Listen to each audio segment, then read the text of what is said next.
मेरा आखा मन लै पुत्रा, हर गल पल्ले बन लै पुत्रा। मोड़ां वाली राह नहीं चंगी, नित बगानी चाह नहीं चंगी।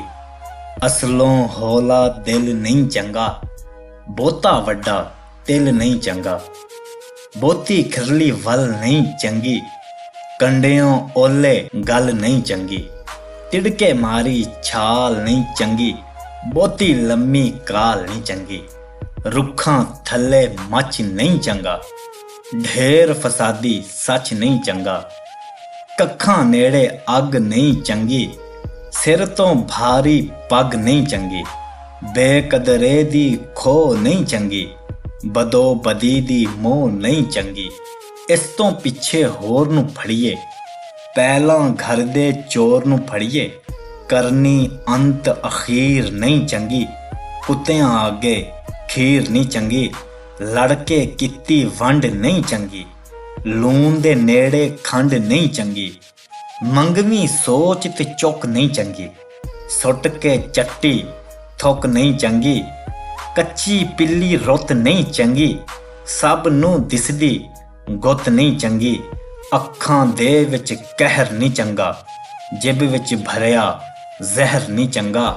तू ते तकरार नहीं चंगी, हट ते बैठी नार नहीं चंगी।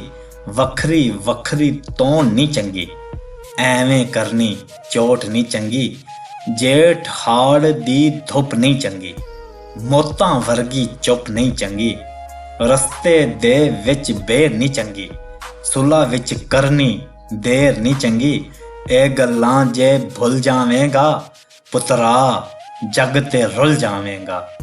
पुत्रा जग ते रुल जावेंगा। अजीज सामीन, इस चैनल का मकसद सूफीज़्म और मशहूर शोरा के कलाम और अशार को बेदार करना है। अगर आप भी पोइट्री का शौक रखते हैं तो उर्दू, पंजाबी, सराइकी, गजलें, नज़में और व्हाट्सएप स्टेटस के लिए हमारा पोइट्री पॉइंट विजिट करें। पोइट्री पॉइंट विजिट करने का बहुत ही आसान तरीका है। आप यूट्यूब को ओपन करें और सर्च बार में लिखें रहमत राना ऑफिशियल। सबसे ऊपर वाला चैनल जिस पर ये लोगो लगा हुआ है उसे ओपन करें। तो लो जी, ये है हमारा चैनल जिस पर बहुत से शोरा की तस्वीरें आवेजा हैं। ये वीडियोस हैं और ये प्ले लिस्ट है जिसमें बहुत से शोरा की पोइट्री की अलग अलग लिस्टें बनाई हुई हैं। अपने कीमती टाइम में से वीडियो के लिए टाइम निकालने के लिए हम आपके शुक्रगुजार हैं।